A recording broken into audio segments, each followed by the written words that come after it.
yourself and your occupation. Okay. Well, my name is Bruce Prescott, and I am a minister, a Christian minister. Have been for a number of years. I've also been a professor at seminary and in junior college. Done some teaching in various places. I have a family. I've got a wife and 2 children. My children are both grown and graduated from college and married. And I'm a native of Colorado. I was born in Colorado. I grew up in New Mexico. I went to school and I pastored in Texas, and now I'm in Oklahoma. What was your first impression about Turkish people and Turkey before you met IID volunteers? Well, I had no impression. It was a place that was on a map. Many of the kinds of biblical places I knew were in Turkey, but I had no knowledge of the country, the people of the country. Never met anybody, honestly, that I know from Turkey before I met Orhan, I believe. And so I just had a kind of a blank slate there, except for historical kinds of times and places. And have you ever had a hesitation invitation? Have your friends have reacted to your trip at all? Most of my friends have been envious, particularly when I come back and I show them the pictures of places like Perga and Ankara and Istanbul. Actually all the pictures places that we went were just breathtaking in the beauty. The land is beautiful, the buildings and the people. So most of my friends are envious. Many of them have thought this is a really interesting place. And did you have any hesitation at all, like before going to Turkey? Like any concerns that there it's a Muslim country, so do you have any security concerns prior to going there? Well, I think that as an ordinary American, knowing what the times in which we live, that is going to cross your mind. I was not concerned about that, mainly because I'd met Orhan, and also because I had met Mohammed Chetin earlier back in May, and then I knew Tom and Barbara Boyd, and they had been, and I saw pictures from them and had seen some other things, so I felt like that this was probably a good country, and also knowing that it was part of NATO, I think that helped as well. Nice. If you haven't met with these beautiful people, would you be more hesitant to go? Yes, that'd be true. Had I not met Orhan or Muhammad, or had known that Tom and Barbara had recently been there. I think my father-in-law had been there years and years ago, but the world's changed a lot since the time when my father-in-law had been there. So someone who'd been there very recently, I think that helped. And what did strike you the most? What struck me the most? Well, I guess it was because it was the very first time that we had been there. I was just absolutely stunned by the beauty of Ankara, I believe it was, where you had the ocean on one side, the mountains on the other, and we had the orange groves as we drove down the highway. It was incredible to put all of those in one place. I've never seen anything like it. So the beauty of the land was the first thing that struck me.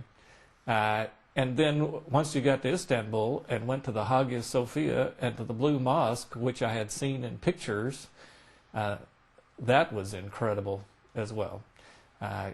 It's hard to name one because Perga was very interesting. I missed Izmir, but it was just absolutely incredible, the entire trip. How about the people? What do you think about the Turkish people, or the last impression? Well, now, I think probably the deepest impression that was left with me was with the people that were there in Turkey. They were very friendly and cordial, generous. I never felt threatened at any time. I always felt welcomed. Gracious people. And honestly, just the opportunity to meet them and talk with, particularly the people that allowed us to come into their homes, to meet them and to talk with them, sit at their table, and then just share a discussion back and forth was in most meaningful part of that trip, and one that I'll never forget.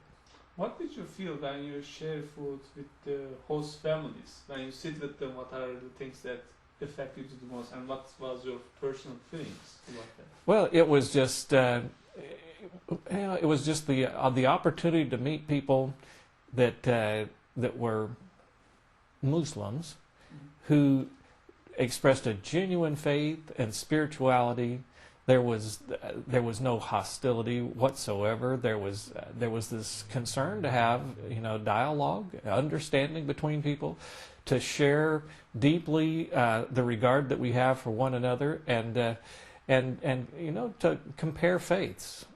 I was deeply impressed by everyone, the leaders of the group that took us, by the people that we went to their homes, by a number of places, just by what I feel is a sincere faith and a genuine spirituality on the part of the people that were there in Turkey, and unashamed about their faith. Mm-hmm. Of these faithful people have any impact on your spiritual life after the trip? Well, yeah, it is one of those things where this is a meaningful spiritual experience for me, because it's an opportunity for me to meet someone of another faith, one who I believe has got a genuine spirituality, and compare that with my own, to see where I see some things that I think are better, honestly, than the practices that take place in Christianity. And then those things those differences, it causes you to reflect on those differences, to see how significant they are, how many of them are really insignificant, the differences between us and our faith, how much we have in common. That's something that I think that process of reflection is still going on. It's something that will probably be changing perspectives over a long span of time. Mm-hmm. What are the common during this trip? Yeah, well, one commonality obviously is the fact that we all worship the God of Abraham, and we share regard for the same basic group of prophets. In Christianity, there's not a lot of knowledge of Muhammad. I have book knowledge previous to this, things that I had read in books, and I could understand it at maybe an intellectual level, but not really as a spiritual level. So those are the kinds of things that I think made the most meaningful impression upon me. And the things that we share in common, I suspect more than anything else, is the deep concern that the people in Turkey have, as well as Americans have, that we live together in peace, that we find a way that we can communicate and respect one another's differences, and also just what I would call a deep and abiding sense of conscience. The conscientiousness of the Turkish people was very evident to me in many ways. And not just by those people that took us over there that were with IID, the ordinary people that we saw on the streets and in the mosques and the other places. There's a deep conscientiousness and spirituality that I see reflected there, that I think is something that is admirable, and something that we share at a most fundamental level. Though sometimes I think it's more obvious in Turkish people than perhaps in Americans. And what was the first day in mosques? What was the impression on you?